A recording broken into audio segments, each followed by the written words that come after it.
দেখো ৪ নম্বর অঙ্কতে রয়েছে, আজ আমি বাড়ির সকলের সাথে পুরী বেড়াতে যাব। 22:35-এ, এই দেখো 22:35-এর পরে এম.পি.এম দেয়নি এবং 12টার পরের সংখ্যা, তাহলে এটা দুপুর 12টার পরের টাইম। 22:35-এ হাওড়া স্টেশন থেকে ট্রেন ছাড়বে, কিন্তু আমরা 20:44-এ হাওড়া স্টেশনে পৌঁছে গেছি। হিসাব করে দেখি আর কতক্ষণ আমাদের স্টেশনে অপেক্ষা করতে হবে। তাহলে ট্রেনটা পরে ছাড়বে, তাই তো আমরা আগে পৌঁছে গেছি। এই ক্ষেত্রে তো 24 ঘন্টার ঘড়িতেই দেওয়া রয়েছে। তাহলে এখানে আমরা লিখবো 4 নম্বরে, ট্রেন ছাড়বে 22:35-এ, আমরা পৌঁছালাম কটায়? 20:44-এ। তাহলে কি হবে? আমরা কি কত আগে পৌঁছেছি? এই দেখো এইখানে আবার ছোট আছে 35, 44-এর থেকে ছোট, তাহলে এখান থেকে এক ধার নেবো, তাই তো? এক ধার নিলে এখানে কি হবে? যোগ কত হবে? 60 মিনিট হয়ে যাবে এক ঘন্টা ধার নিলে তাহলে 60 আর 35 যোগ করলে 95, 95 থেকে 44 বিয়োগ দেবো, 51 মিনিট। এবার এই ঘন্টাটা কি হবে? এইখান থেকে এক ধার নিয়েছি মানে এটা কেটে 21 হয়ে যাবে, 22 থেকে এক ধার নিলে 20-র পরে 21, 1 ঘন্টা। তাহলে 1 ঘন্টা 51 মিনিট আমরা সেখানে অপেক্ষা করেছিলাম। 5 নম্বর অঙ্কটা দেখো, আজ ইতিহাস পরীক্ষা 11:30 AM এ পরীক্ষা শুরু হয়েছে। দিদিমণির হাতের ডিজিটাল ঘড়িতে দেখছি 13:15 এখন পর্যন্ত কতক্ষণ পরীক্ষার খাতায় লিখলাম, হিসাব করি। দেখো 13:15 মানে কি? ওই 24 ঘন্টার ঘড়িতে বলেছে। তো 13:15 পর্যন্ত, 11:30 AM থেকে 13:15 পর্যন্ত, তার মানে দিদিমণির ঘড়িতে বাজে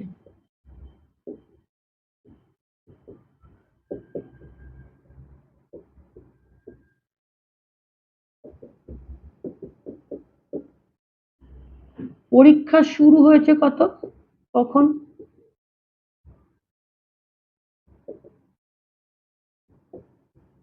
পরীক্ষা শুরু হয়েছে 11:30 এবং AM এ আমরা লিখবো না, কারণ কি? AM এ মানে আমরা যেহেতু এইটা 24 ঘন্টার ঘড়িতে লিখছি, এটাও 24 ঘন্টার ঘড়িতে। তোমরা বলবে কেন 11:30 AM লেখা রয়েছে, কেন লিখলাম না? AM এ থেকে যদি আমরা 24 ঘন্টার ঘড়িতে লিখি, খালি কি পার্থক্য হবে AM এ? এই 11:30 কথাটার পাশে AM টা উঠে যাবে, তার মানে এটা 24 ঘন্টার ঘড়িতে বোঝাচ্ছে। 11:30 বলেছে মানে 12টার আগে। এইবারে তাহলে কতক্ষণ আমরা লিখেছি?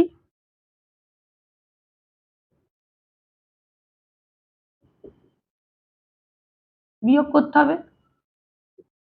আবার সেই 15 মানে 30-এর থেকে ছোট, এখান থেকে ধার নেব 60, 75, 75 থেকে 30 বাদ দিলে 45, এত মিনিট, এত ঘন্টা হবে।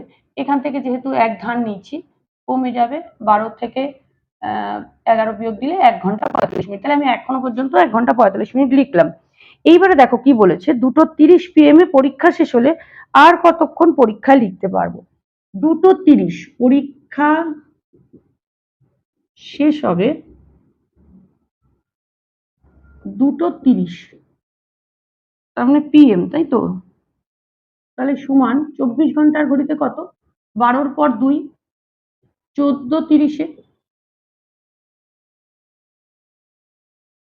আরো কতক্ষণ লিখতে পারবো? এখন বাজে কত? দিদিমণির ঘড়িতে কত ছিল সেইটা লিখবো, 13:15। তাহলে আরো লিখতে পারবো কতক্ষণ?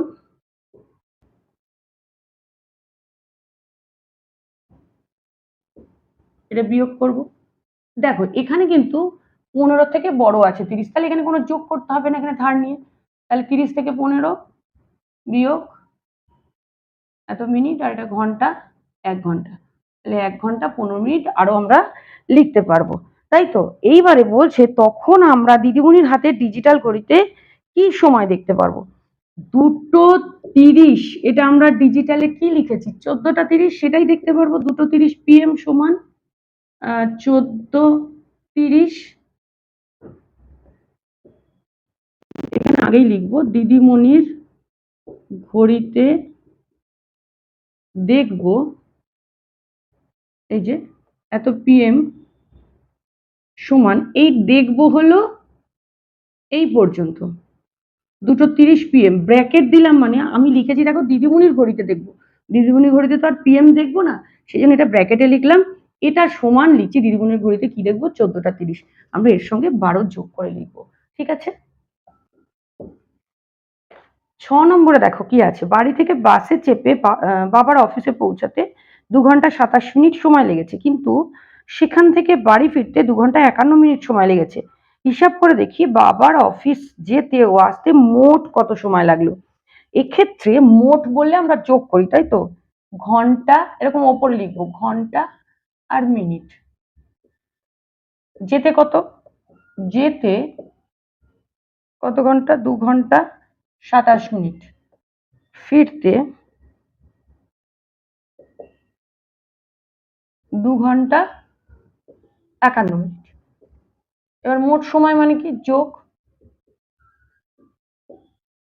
এটা যোগ করলে কত হবে দেখো, এই যোগের ক্ষেত্রে ঘন্টা মিনিট যোগের ক্ষেত্রে মিনিটের ঘরে আগে যোগ করে নেব আলাদা আলাদা, তারপরে ঘন্টার ঘরে যোগ করব।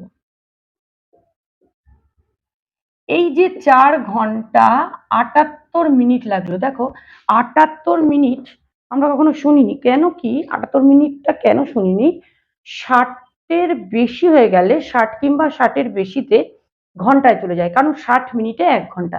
সেক্ষেত্রে 78 মিনিটকে আমরা যদি ঘন্টায় নিতে চাই তাহলে আমরা 60 দিয়ে ভাগ করব। কত থাকলো অবশিষ্ট, 18। এই 18টা কিন্তু মিনিটে পড়ে থাকলো আর একটা ঘন্টায় চলে গেল, তাহলে এই মিনিটের ঘরে সোজাসুজি আমরা 18 মিনিট লিখবো, আর 1 ঘন্টাটা এই ঘন্টার সঙ্গে যোগ করে দেবো। কত হবে, 5 ঘন্টা 18 মিনিট। তাহলে বোঝা গেল কিভাবে আমরা যোগটা করলাম। এইখানে মিনিট মিনিট যোগ করলাম, ঘন্টা ঘন্টা যোগ করলাম, মিনিটের ঘর যেহেতু 60-এর বেশি হয়ে যাচ্ছে, 60 বা 60-এর বেশি হলেই সেটাকে আমরা মিনিটে নিয়ে যাব, ঘন্টা থেকে মিনিটে নিতে গেলে 60 দিয়ে ভাগ করতে হয়, এবং ভাগফলটা ঘন্টায় হয়, অবশেষ যদি কোনো কিছু থাকে তাহলে সেটা মিনিটে হয়। যদি এরকম হতে পারে অবশেষ থাকলোই না, মিলে গেল, তাহলে 0 মিনিট হয়ে যাবে, আর এখানে ঘন্টাটা এই ঘন্টার সঙ্গে যোগ হয়ে যাবে। আজকে এই পর্যন্ত থাকলো, এর পরের এপিসোডে আমরা দেখব যে এই ধরনের যোগ বা বিয়োগ আরো ডিটেলসে যাব, যে যোগ বা বিয়োগ কিভাবে করতে হয়। আজকে তাহলে এই পর্যন্ত।